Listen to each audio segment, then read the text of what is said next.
hope to be putting back together my CNC router.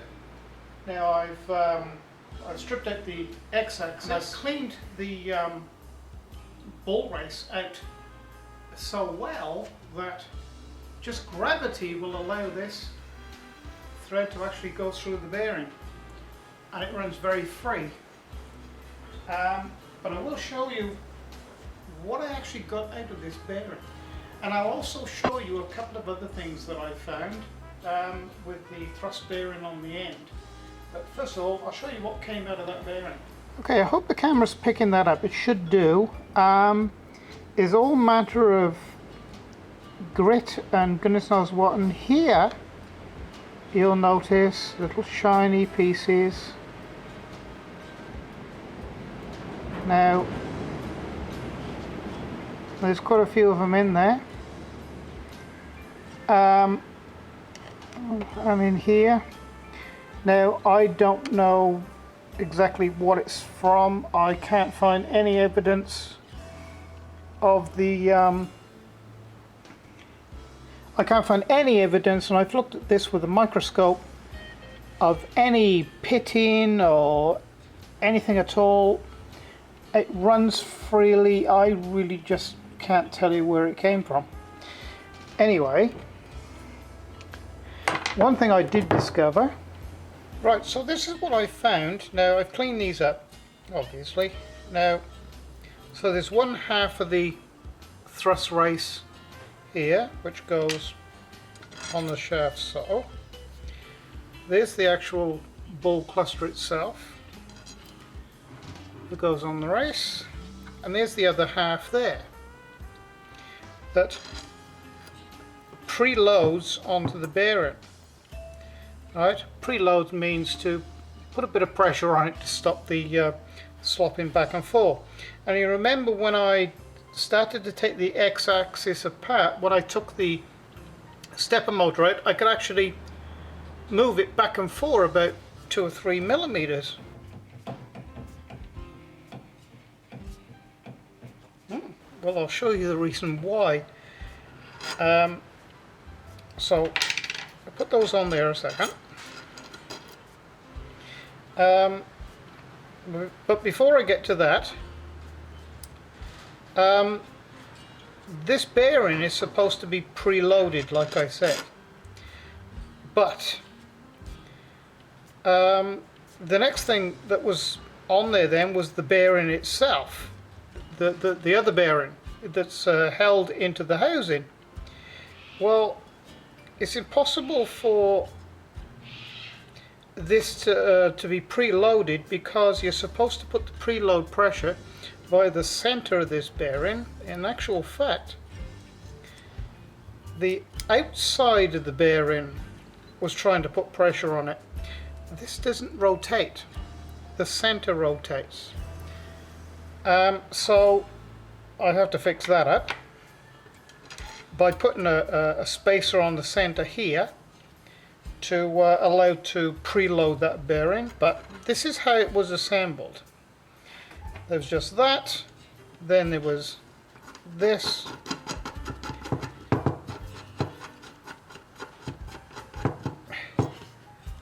and that's as far as it goes, because run out of thread, and there's that was locked up on it. That's how it was in the housing. The housing just holds this. So the whole thing was slopping back and forth like this. There was no preload on this bearing here. So what I have to do now is make a shim to go in between there, and another shim to go in between here, so I can, if I get these off,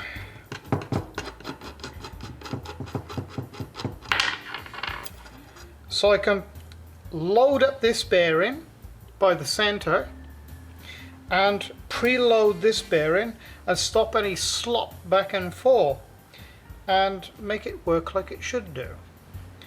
What also I'm going to do is, now this is the hole that gets the lubricant, the grease. And that's as it comes. There's no grease nipple, no nothing.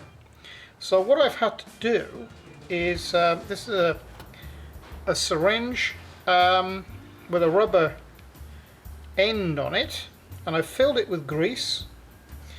So what I'm going to do is to just press that into there and pack it with grease, better grease as well. When dealing with grease and oil, it's always advisable to use, well, I always use nitrile gloves. These are hospital grade, because otherwise you might end up with a rash or something. So all I'm going to do is try and inject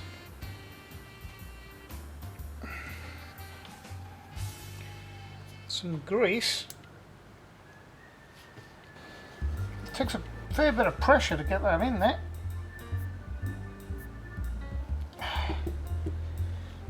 Right, I've got it oozing out there and there now, so I know there's grease getting all the way through it.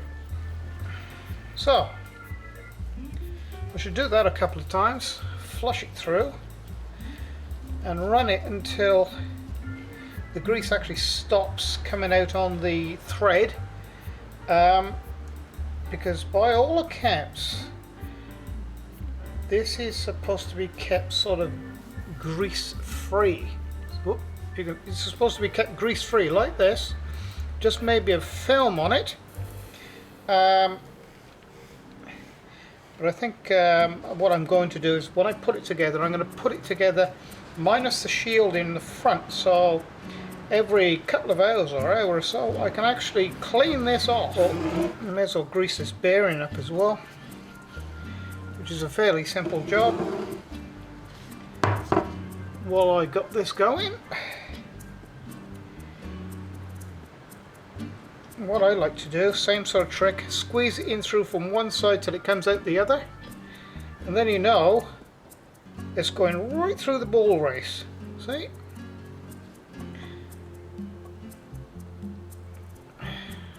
Just like that.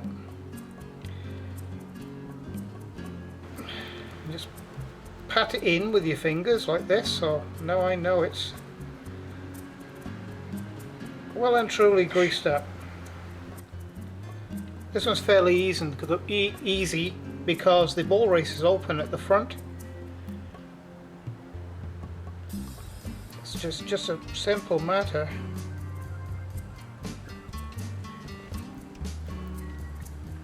It gets a bit messy.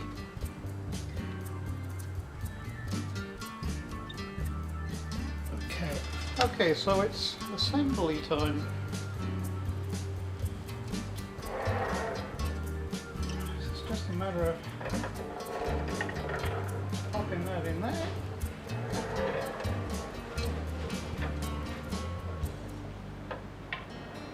Thrust bearing. Now then, I've got some special flat washers here which allow me to preload that bearing.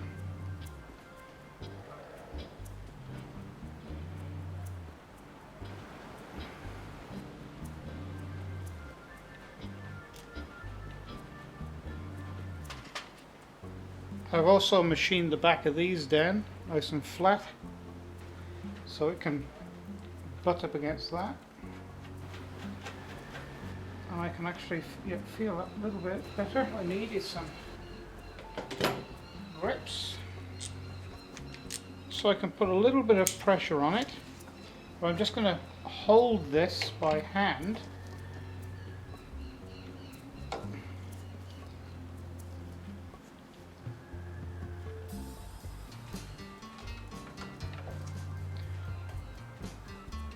Because I don't put too much on that bearing. Now to do the lock nut up, it's the exact reverse of what I had.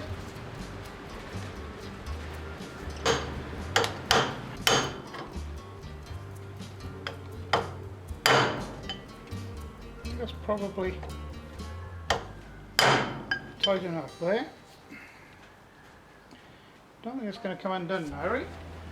What I'm also going to do, now this is the way it was assembled when it came here by the manufacturer, with the grease administering hole there at the front.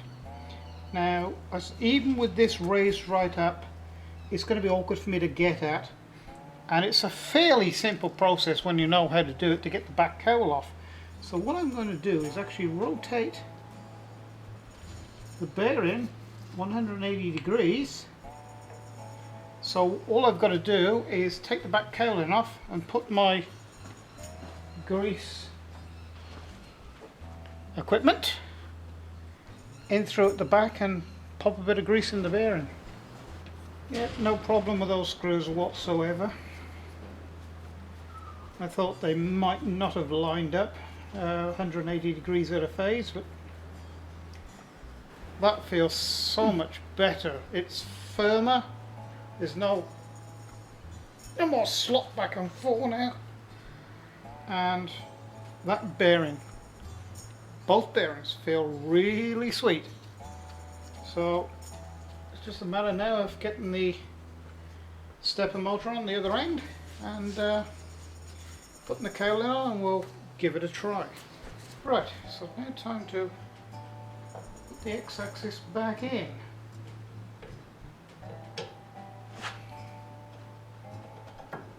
Okay, and I think the best thing for me to do actually is bolt the motor on here first and then do the clamp up, so then I know it's all the way home and there's no load actually on the clamp itself, on the actual clamp and the shaft.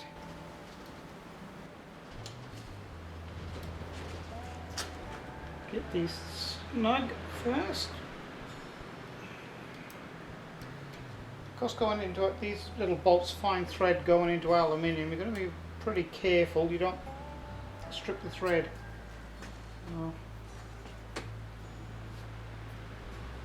Now if I orientate it like that,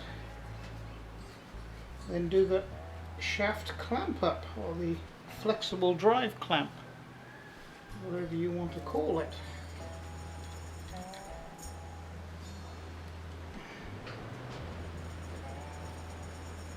This has to be quite firm. What I do with these, because these are so long, I actually catch hold of them halfway, and because I get a better feel with it.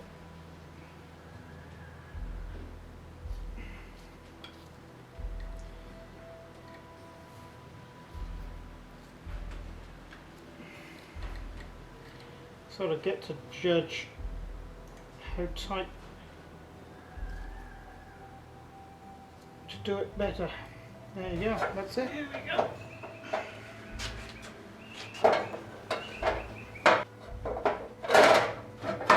Okay.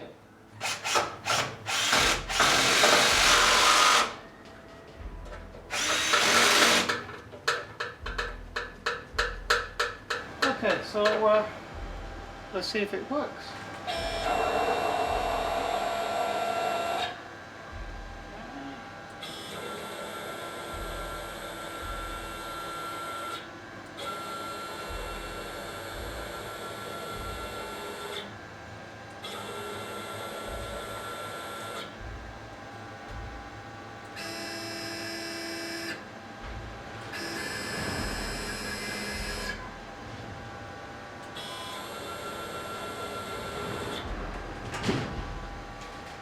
Well, I suppose put a program in and see if it's fixed it. But, I do like to try and fix something myself before I send off for a new part. So for this video, I think that'll do. So if you've liked what you've seen, please subscribe to my videos, or alternatively press like if you like it, or up in that top corner you'll see a little red box. You press on that and it'll take you to my YouTube channel, where there's a good selection of videos incorporating CNC machines, a little bit of computer work now, and wood turning, and